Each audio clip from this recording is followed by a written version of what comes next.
Hey guys, welcome back. So this video is going to be a Gotham Season 1, Episode 1 review.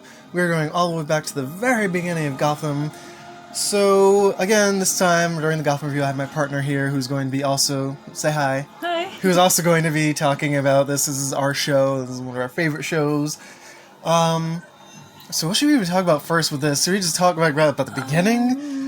I think, first we should talk about how many characters we get introduced in the first pilot episode. In the first pilot episode, we can introduce so many, in the first couple minutes, we can introduce to already Selena Kyle, aka, in the future, she will be known as Catwoman. We get Bruce Wayne, we get I don't know if I should talk about, beginning, or, just all the characters that we, just know of in the episode. We should say the characters first, Okay, and then talk about, each of them. Okay, so in the beginning we get introduced to, like I just said, Selena Kyle, we get Bruce Wayne, his parents for a brief moment, we get James Gordon, Detective Bullock, Renee Montoya, Barbara Keene, as she's known in this one. She's currently Barbara Keene. I'm pretty sure she stays that way. Was Butch Gilzine in any of the... Canon? Yeah. Not that I know of. So we get Butch, who is an ongoing character who's one of my favorites just because he's such a lovable character for someone who's so off. We get Ed, and then one of my personal favorites, Edward E. Nigma. We get Cobblepot. What is his name? Oswald Cobblepot. I can't believe I just forgot Oswald's name. Oswald. There's so many characters to go over in this first episode. Immediately we see that Oswald is immediately Penguin. Yeah, because they call him the Penguin, from the very get-go. So he got his little umbrella and stuff. Yeah, he's very Penguin-esque. And we get introduced to Poison Ivy. We get introduced to Ivy, who's currently just Pamela Isley. I don't know. Right now she's a little kid now. Now she's around Bruce and Selena's age. Yeah, we get a little glimpse into her family life, which was, not sad. great. It was really sad. Who else do we get in this episode, or does that cover the multitude of characters? See. Oh, we get Don Falcone. Yeah, we get Falcone. Don Falcone in this first episode.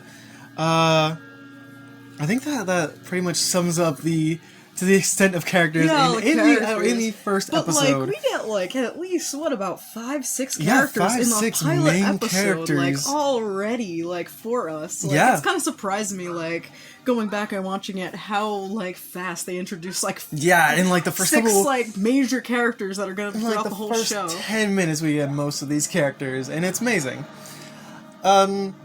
So characters. Right off the bat in this episode, we get the death of the Waynes, which for this episode is kind of the ongoing thing this episode is trying to solve. Who is responsible for the Wayne murder? I want to talk about the introduction of Jim Gordon, because we had the introduction of Selena Kyle in the first couple minutes of her going through the city and stuff. We get the introduction we get the murder of the Wayne also in the first few minutes, and we see... she's there to see it. Yeah, so that's kind of an origin for both of them, seeing Bruce Wayne experience it. It's almost they had their origin at the same time together. Yeah, their origins kind of together, which I kind of appreciate, the cat and the bat are always together in this one. I love that they did that. And then right after that, we get our introduction to Jim Gordon. Yeah. And of course we see him as... Would you like to say something about the... Yeah, James Gordon, he comes out, right away as, a savior, pretty much. Yeah, we got him being, the White Knight of Gotham for now. Yeah, he has, a lot of optimism right now. And, he's kind of, being a little bit of the hero right now. Yeah, we get, Jim Gordon, hero. Jim, he just came back from war. Yeah, he's a war hero in this. I like in this one that they gave him, military training, which you can see him use later in the episode when he's fighting. Yeah. So, you can see that they implemented that into the fighting and stuff, and that's why he can, take down guys so quickly. Right. From time to time, during this show, I'm not going to spoil anything, because, again, this is only episode 1 review, but, from time to time in the show, I'm how the hell does he, keep up with these? And I'm oh, yeah, he has, probably years of military training under his belt. Yeah, and, the commander... says he's a war hero, so that means basically he was a good soldier. Yeah, good soldier, he kept his stuff, so that's an interesting angle to see Jim Gordon, the war hero. I like right here seeing the beginning of Harvey and Jim's relationship. Yes. You can see they're so sarcastic towards each other. Yes, in a fun way. I like love in a their joking, like, busting each other kind of way. yeah. You I know? love their like partnership, friendship, like constantly ragging on each other. Especially Bullock, who's okay. So you have like the rookie who's like just got to Gotham, who's like fresh, like good cop, bad cop kind of thing they have and then going you have on. the jaded one who's been there for so long. He's like, I'm sick of this shit. He's given up pretty much. You can see like Harvey's kind of given up. There's like he's basically like, this is how Gotham is. Yeah, you just kind of keep your head down, do your thing. I love Harvey in this. We don't really, Bullock has been a character that we've seen like a few times in every Batman lore, but this is when we see it. This is like this is a show we see Harvey character here. Yes, this is a very like Harvey, Jim, like very like them centric show, and I love it. I love the humor that Harvey brings to it because he has most of the humor comes from Harvey.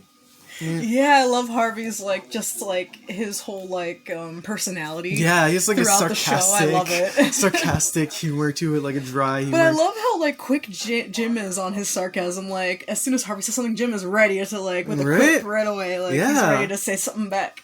Yeah, Jim's very like he's ready to on clap the ball. Back Yeah. Right there. Got so much to talk about this episode. I just wanna say we see Ed Nigma for like not really long in the first episode. We only see him for like a second. A couple seconds. We see like we get introduced to Edward Nigma. He does start like a thing with Jim right away because we see him because you can see Harvey being all like, ugh, Ed, with your riddles, I don't care, like just say the thing. And then Ed's like doing his riddle, and then like Jim answers it, and you could see like the like intrigueness of Ed looking at it. The intrigue, the interest. He's, oh like, my god! Someone finally responds to a riddle. I mean, I'm gonna guess that Jim is the only one who's ever answered Ed's I feel like everyone riddles. else just kind of shits on him until like Jim Gordon, who actually responds and gets it right. Not only responds to his riddles, but gets it right. I want to say that sometimes Jim actually like does humor Ed sometimes, which is very nice. It's good seeing Ed have someone on his side because like everyone's so like mean to him. Right? Yeah, Harvey's like so mean to him. Yeah, first. I'm just assuming that's how everyone treats Ed. Okay, and then after Ed, I'm gonna say I think after that, then that's when they visited Fish Mooney. We get our introduction to Fish, who is like a major player in this. Who is, for all intents and purposes that I know and all my knowledge, is an original character for Gotham, and so. One of my favorite characters, I feel like I'm saying that a lot, but one of my favorite characters because of, like, how she is and how kind of cold she is, but the same... Yeah. She's, like, cold, but also, like, she's, like, a businesswoman. Yeah, like a businesswoman. She's a cold businesswoman. Like, she's cold, but, like, if it benefits her, she got your back. Yeah, exactly. Like, as long as you have something for her, she got you. Yeah, her and Harvey's relationship is, like, good. I like seeing those two interact and play with each other. Yeah, I like her and Harvey's relationship. They kind of... seems like they had a thing in the past. Yeah, they definitely had a thing. Like, yeah, definitely. You can see they had, like, something. Like, kind of friends. Yeah. Or, like, well, not... like maybe frenemies, I want to say, because but, like, still she was like, because in the episode they're like best friends basically, but then Harvey kind of threatens her. Yeah, later on he threatens her, and she's like, kill him. Like she's like, kill him. So I want to say they're kind of frenemies. Yeah, at this point after that they're like friends until they cross each other, kind of thing. Yeah. And sorry, what were you? I was just gonna after Fish, I was gonna talk about Penguin and Gilzine. Yeah, let's talk about Penguin and Gilzine. And then we got Penguin in here. We get him because he's holding the classic Penguin umbrella. Yeah, right now he's just the umbrella boy for Fish. Like he kind of gets his origin like with Fish first. Mm-hmm. Like she pretty much like takes her under his wing. Yeah, she like kind of like builds him up like it's just her little penguin. Yeah, kind of sees him as a son. Yeah. And so, like, and he has the classic penguin nose and everything, like bow tie. Yeah, and like, her henchmen kind of just see him as the Umbrella Boy too. Yeah, like he's just like harmless little Oswald. He's a little looked down upon now. Yeah, he's like kind of like not the lowest totem. Yeah, he's pretty much the lowest totem pole because he's just the Umbrella Boy. He's like Fish's little like assistant and servant. And then we get Gilzine over there. Yeah, Gilzine just comes with a big ass very charismatic. Yes, he has. Gilzine has so much charisma in this. You can't help but like him, even though he's like a bad guy. But like, you find yourself being like, I love this guy for some reason. It's because if you're Gilzine's friend, he's loyal. Like Fish tells like people later that Gilzine is loyal. Yeah, he's like when Oswald. I'm jumping ahead, but like.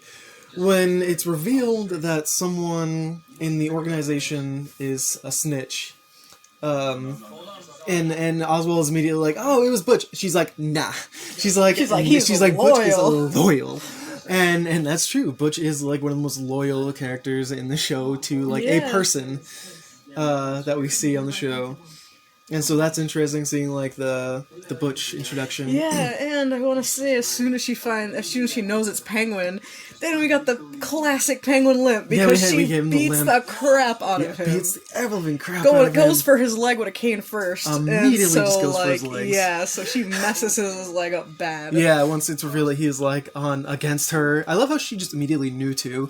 Like out of everyone, I think that's because when she accused him, Penguin started shaking and being all like guilty. Not that cool under pressure, unfortunately. Yeah, for Penguin is not great under pressure. No, he's really not.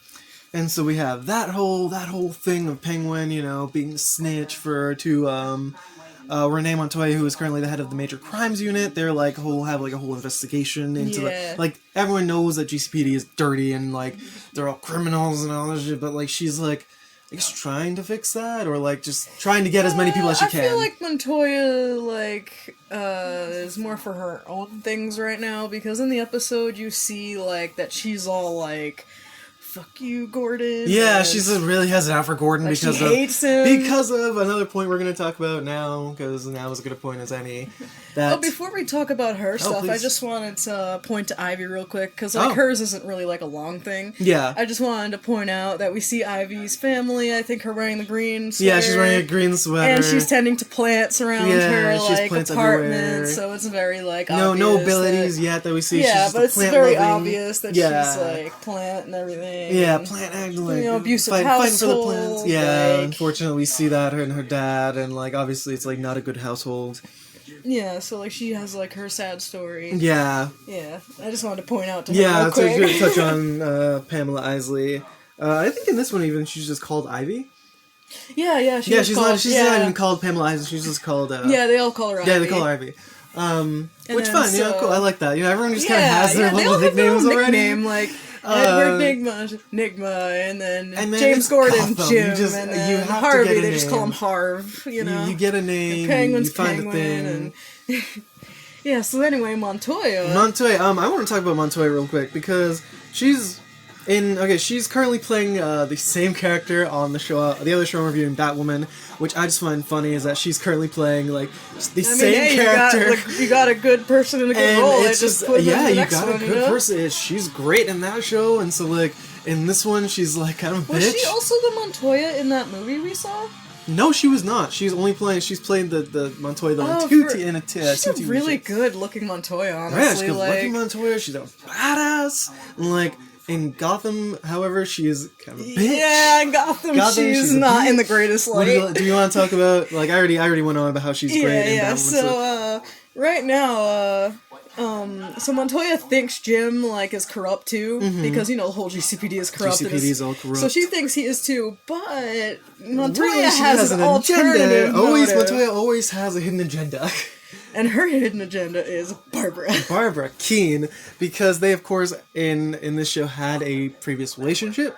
Yeah, they hinted towards that. Yes, they hint toward that in this first episode that they obviously had something going. And I want to say, like, that's definitely, like, more of a fact, because later when, I'm gonna say, like, what she tells Barbara, but later when, Barbara's trying to, like, talk to Jim, like, ask Jim questions, she tells Jim that they were just old friends, which that is, like, such a lie. Yeah. Like, she says it in a way that she doesn't want, like, it kind of sounds like she doesn't want to tell him. Yeah, exactly. Like, so you can obviously tell that they obviously had a thing. So in this one, Montoya plays more on the side of bitchy cop who's, like, out for revenge against Jim because of previous things. Because she likes Barbara. Because she likes Barbara. It's like nothing's wrong with Jim. Like, he didn't do anything. Like, at this point in time in Gotham, like Jim's still it's good. kind of like not Jim's fault. He just happens to be dating Barbara right now. Yeah, and engaged. They're engaged. Yeah, they just happen to be engaged.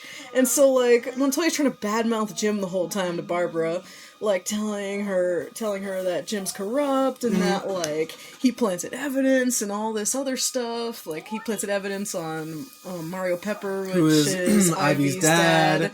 So, who at that point, the episode is revealed that he supposedly, air quotes, killed the Waynes. Yeah. And obviously, should we just talk about the end of the episode? Or should we keep like working? Keep working our way. Okay, so I'm like so so excited to like get to like the ending. So what else at that point? Montoya bad mouthing Jim, secretly has a thing for Barbara. That was kind of like if you look at the signs. And then after Barbara was asking, and then obviously Jim kept like saying who told you this and everything, and then Barbara, and then I think he just guesses Montoya actually, or did she? I think it's revealed. I think she tells him. Yeah. I think, but Jim is like, of course, but, yeah, and then he goes because sorry, because in one of the previous scenes, Montoya wanted to be in on the Wayne case. She wanted to take it. Yeah, she wanted to take it, like not in, but she wanted to steal it. Yeah, her and her partner like. And Harvey was basically like, and she was being like kind of pompous to Harvey. So Harvey was like, "I would have given it to you, but you're you're kind of pompous and like kind of full of yourself. So now I'm gonna take it." I just want to say I love her partner though. Just all smiling. I love how Montoya comes in all pompous and everything. There's just her partner sitting there with a big like, hey smile. Man, I'll take this off your hands if you want to. Yeah, she's just trying to do his job. I love how like this dude has to deal with Montoya's like kind of BS. Yeah. Like even though he's trying to do his job as well. Like he would have. I feel like if he would have just gone in on his own, been like, "Hey guys, I'll take this off your hands." If if he would have went on his own, then they definitely would have. But no, Montoya was kind of like had to be like. Well, maybe I don't know. Jim seemed pretty wanting to go in on it because Jim did promise Bruce that he. Yeah, to kind of backtrack. Jim and Bruce's relationship started really early on. Yeah, as soon as the cops came, Bruce was on the stairwell crying, kind of, and then Jim, and you could see no one was consoling him because it's Gotham, and Jim was the good Samaritan he is. He's the only one that talked to him and asked him stuff, and then the cops were all like, "Oh, your to Harvey." They were like, "Oh, your partner's asking questions now. The case is gonna be on us and the pressure." And like, Harvey wanted no part of this. Like no one cared about Bruce at all. No. Only Gordon did. Harvey was ready to dip the second that he saw was the Waynes. Harvey told the cop. He told the cop he was like, "Don't tell him I'm here." Like he just didn't want to be in on it. Okay, so now fast forward to Montoya on the court steps with Jim. Yes. Like, she's extra all, like, after Jim and Barbara have that talk. Yeah, and then he's like, they kind of, like, not fight with each other, but they kind of, They have a confrontation. Yeah. A little confrontation there, because by this point we are aware, or at least semi-aware, or are led to believe, that the GCPD framed Ivy's dad. And, like, not only Ivy's dad, but it's also, like, a whole big conspiracy going on. And so that's it's like a whole mystery right now. Yeah, a whole mystery. And so he... Oh, no, I think at that point it is revealed that, like... Well, no, I think the Falcone thing's a little bit after. Oh, yeah, the Falcone thing comes, like... But we'll talk about that after. Yeah, we'll talk about that a little bit after. So for now, they have a whole conversation. Yeah, so Montoya's partner comes to her rescue when Jim... Because it kind of looks bad on Jim. It looks bad on Jim, but Montoya got in his face first. Yeah, like, Montoya did. He was, like, up, like, kissing level face over there. Yeah, he was, like she was like, I'm gonna get you, I'm gonna get your corrupted friends. She was ready. She was out for blood with him. And then as soon as Jim clapped back, then here comes her partner to rescue her. And again, it doesn't look bad. It looks Jim bad grabbed her arm he grabbed her arm because she was being aggressive. Yeah, and so he grabbed her and like, I'm not the man that you think I am, essentially. Like, I'm not this bad guy. Yeah, he was like, if someone was framed, I will know about it. Like, he was trying to actually figure it out. Yeah, he's like, I will take care of this myself. It seems like Jim's definitely being the bigger man in this situation. Yeah. Which I feel like is pretty tough because, like, I feel like, he kind of knows that Montoya wants Barbara a little bit. I feel like has a thing. He's curious. Yeah, he's curious. It feels like he knows that something's off. He knows, but he doesn't know. He has something's off. But like something's there enough for him to be like, oh, like this is sus. Yeah. Like why is Montoya bad mouthing me to Barbara? Susness over there. But like honestly, he's being the bigger guy because he really just wants to. He really just wants to find out. Yeah. Okay, and so what happens next? Falcone. Okay, so should we talk about how do we approach the Falcone? Well, first Harvey and Jim first gets he gets captured. No, but first he goes and confronts Fish Mooney. He confronts Fish about because she it's revealed that she worked with Harvey to cover it up. Yeah, Montoya told him after the court thing. Yes. Then he went to Fish because he was like trying to figure out what was going on. Yeah, because at that point it would have been. I think at that point it was finally like revealed that that Fish is working to set up the guy who did the thing. Yeah. Yeah, and so, like, that's, like, a whole bigger relationship that they've all been, like, they kind of, like, underhandedly been working together to, like, frame the guy. And so that's when Jim, of course, goes and confronts Fish, and like you said it during the episode, that he always looks like he's ready for a fight. Like, yes. Jim's oh face my God. always Jim's fight. Jim's serious face always looks like he wants to punch somebody. Yeah, like he's always like even when I was first watching the show, I really thought a few times Jim was just gonna start beating the shit out of people, beating somebody, because like his face looks like he just wants to. Like, fight all, like, automatic, like, all God, the time. he's hands on sight, like, every time. Jim is very hands on sight. And so that actually works in his favor. And every time someone, like, I feel like, if Jim just got insulted, he's just start throwing hands, yeah. I would 100% agree with you. He's just always, like, ready to fight at, like, the drop of a hat. And then, so after he starts fighting with Fish's guys... Yeah, he actually does. He fights... Yeah, he takes down two of Fish's guys, but then Fish comes out behind him and knocks him over. If it were not for Fish doing that, he would have won. He won that fight. He knocked them both out. They were both out. He won. Fish did that kind of as a last resort. Yeah, after he obviously confronts her as like, you did this. After she was like, oh crap, he took out both my guys, then smashed with a vase or something. I don't know what he hit. I don't know. I feel like at that point Fish is kind of offended. That, like, she's like, I did a favor for you people, and now this man is in my face. Yeah, she was talking to Harvey and everything. Yeah. So then, after Jim gets captured... Yeah, he gets captured, Harvey has to come to his rescue. Harvey comes in all like, Butch, you guys, come on, can we, like, I gotta talk to Fish, let's make some peace here. And he makes a mistake. And he essentially tells Fish, if you come after my boy, I gotta come after you, come on, Fish, don't be that way. And then Fish takes Fish is like, put Butch on the phone, just, it's all good, put Butch on the phone. And she's like, that motherfucker insulted me, take him out. Yeah, and Fish means business. She does not like to be insulted. She does not do threats, she doesn't do not insults. Yeah, nah. And I feel like she's very, like feminine, rising up, against, not against the men, but, proving that a woman can be also a crime boss. Yes. Like, a very important and, highly respected boss. Yeah. She's trying. She's trying to get to that point. Right now she's doing pretty well. Yeah. And, she's, building herself up right now. So she does not want to take threats. Nah. And so after this that, whole the whole penguin thing happens, and then and that's when we talked about that. Yeah, the phone call and everything. We already talked about that. And so that's when Butch and them are getting ready to kill these two. Harvey, I love it. He's joking till practically the end of his life. Yeah. That's why okay. I'm gonna take a quick second to tell you. This show has some humor, surprisingly. Yeah. For a show that gets as damn dark as it does, it has humor thrown throughout. Harvey's the major point of the humor of the show, and I love it that there's still humor thrown throughout. And so... Oh, I just want to say, also, the fight scenes are so chaotic sometimes. Yes. The running scenes, I like when they do the front-facing angle as, they're running. It just looks so chaotic. There's a word for that, and you'd think I know that word for now, given, me being the movie person that I am. You'd think, I know there's a word for it, but... I don't have it right now, but you just said, the close-up front face while they're running and the shaky cam. I love that chaotic. The hoo-hoo-hoo, they're running and everything, I love it. I love that chaotic energy when they're doing the running scenes and they zoom in on that. Yeah, I just love the chaos of the fighting too. Yeah. It's just always the chaos and of the running, fight the fight, the running, I just love to see Jim's training. How when he was chasing Mario Pepper after Pepper ran, Jim was jumping over hurdles, he's jumping and over shit. He's going down fire escapes fast. He's dunking down behind things. Yeah. He's doing all those military shit. And even when Mario Pepper kind of surprise attacked him, he was still throwing down. He was fighting with no weapons. With this bigger dude too, who was wielding a knife. Yeah, this guy was wielding a knife, and he was he had a bunch of weight on Jim, but Jim, I feel, used that to his advantage a little. Yeah. When he was fighting and stuff. And he held his own until, he got taken down, but Harvey had to shoot him. Yeah. Shoot Mario. So now, fast forwarding to the scene we were talking about, I feel like we jump around a lot. Oh, but we're doing the Falcone one now? Yes, the Falcone. Yeah, here it is! Don Falcone So after they're both strung up and Fish says to kill them. Die.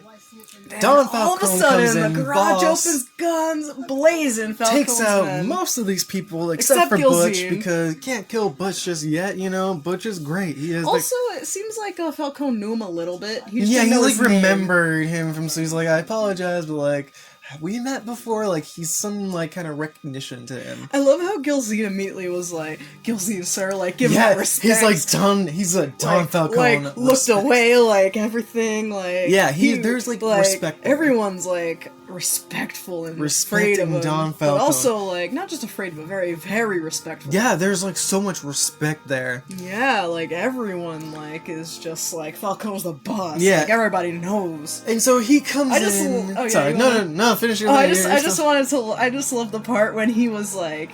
you want to kill cops, you gotta ask me first. Like, I love that line though. Yeah, me too. If you want to kill cops, you gotta ask in my place. Like, this is my territory. Yeah, like, you gotta I ask. love that part. Like, he owns Gotham, and they're allowed to stay in it, essentially. Like, Yeah. you can commit crimes if you ask. Like, you can't kill cops without asking. And so, yeah, there are rules. There are rules, is what Harvey says. I'm sorry, we have it playing in the background. Harvey jokes at the end right there after he gets cut down. He's like, yeah, there are rules. Yeah, even though, you know, he's currently struck up. And so, I love that even in the face of Don Falcone, there's respect, but he's still making jokes, you know? Yeah. And, this is when we get, like, one of the semi-reveals. I don't know if this is even, like, for the show, this is a big reveal, that Jim Gordon's dad and Falcone were friends. Yeah, they were like best friends. And Jim, understanding. Jim is like extremely surprised because, you know, his dad, you know, the respected man, you know, Jim's all law and order, and meanwhile Falcone's like crime boss. And so Jim is like in awe of the fact that, he's surprised at the fact that his dad and Falcone were best friends. Yeah. And not even best friends, but just friends in general, like the shock and the surprise at that. Yeah, like how Falcone is very like there can only be like organized crime with police. Yeah, so, there can only be organized crime. He understands the organized. system. Yeah, you know, like, he gets the whole Gotham system and how it's supposed to work. There is a system there. God, what else are?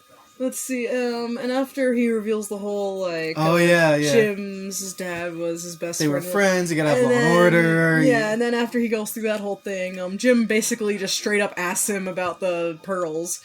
And then that was also revealed. And then I love how Falcone just straight up tells him. Yeah. He doesn't lie or anything. No, he's just like, honesty. Yep. He was like, there's a replica. We were framed. Yeah, we framed that guy. Replica. We framed that guy. We worked with the GCPD. It was all a frame job, and the real killer's just out there. I just love how quickly he just told Jim that. Like you know, with Fish there was dancing around the truth, but Falcone was just straight up like, yep, that's what happened. It was all set up. We did that.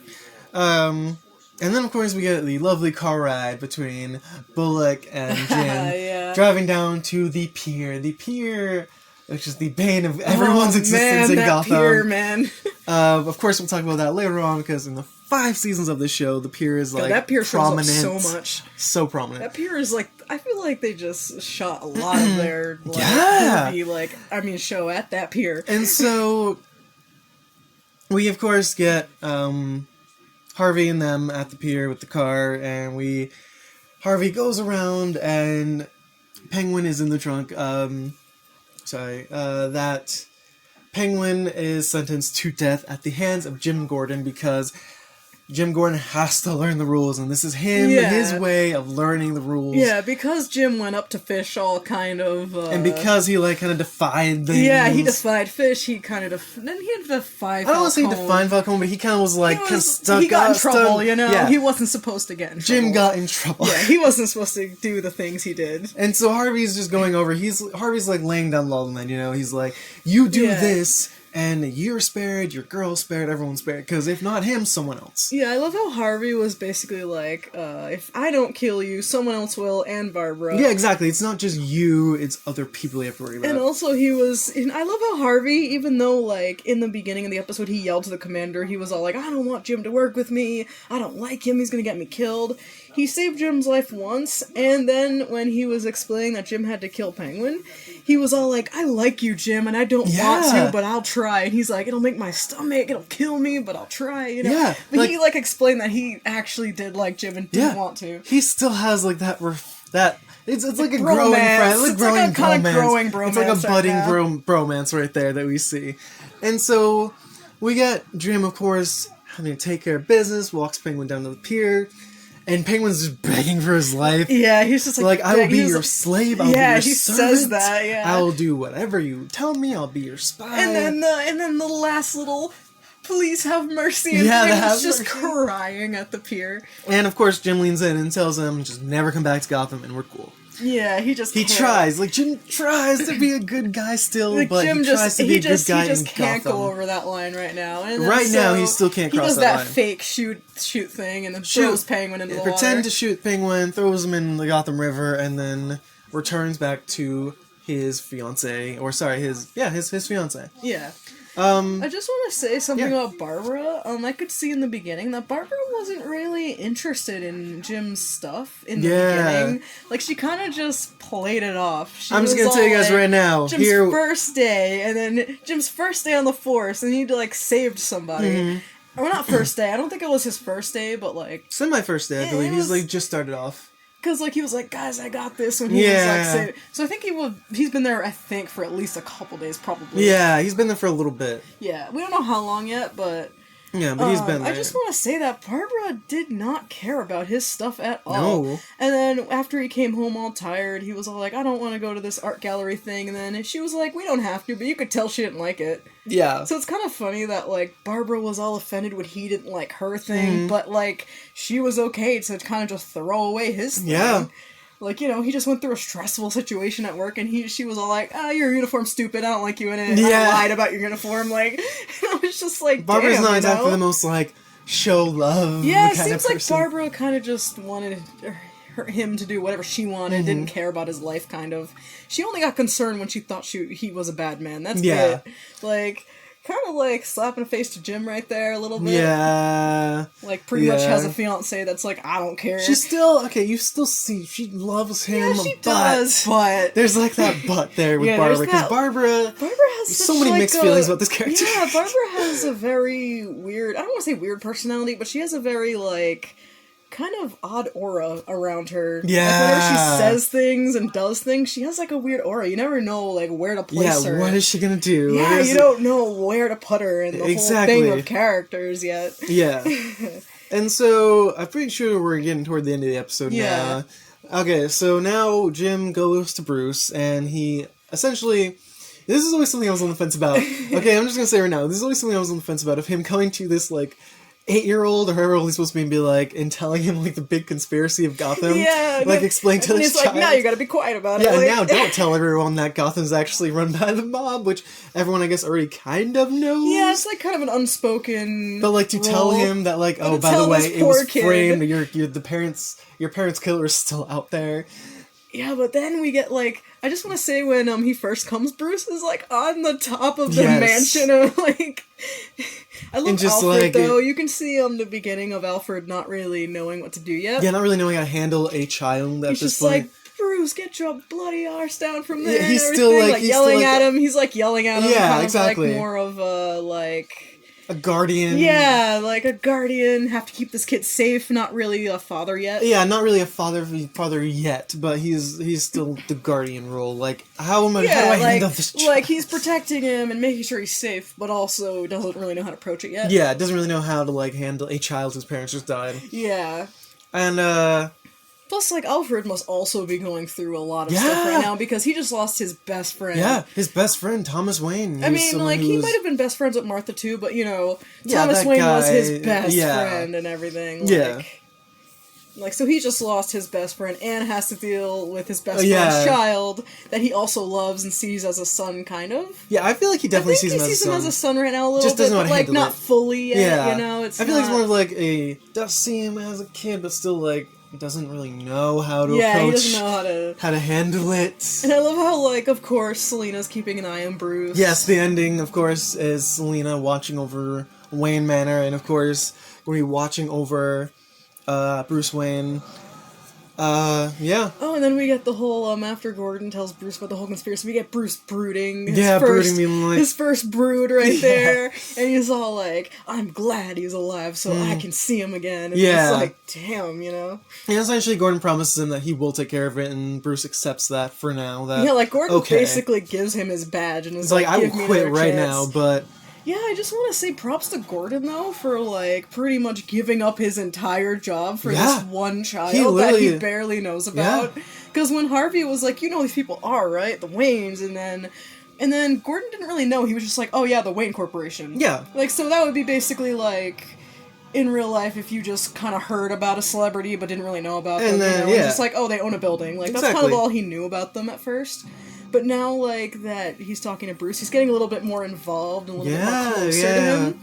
And then, like, Bruce does the whole handshake with him, and there it is, the fostering of their relationship. Their relationship, which is one of the best ones on the show. Just to get that out of there in the first episode, which I really love. And, of course, we see Penguin return in the final seconds of the episode. Penguins emerge. Yeah, after and he had to kills swim. someone.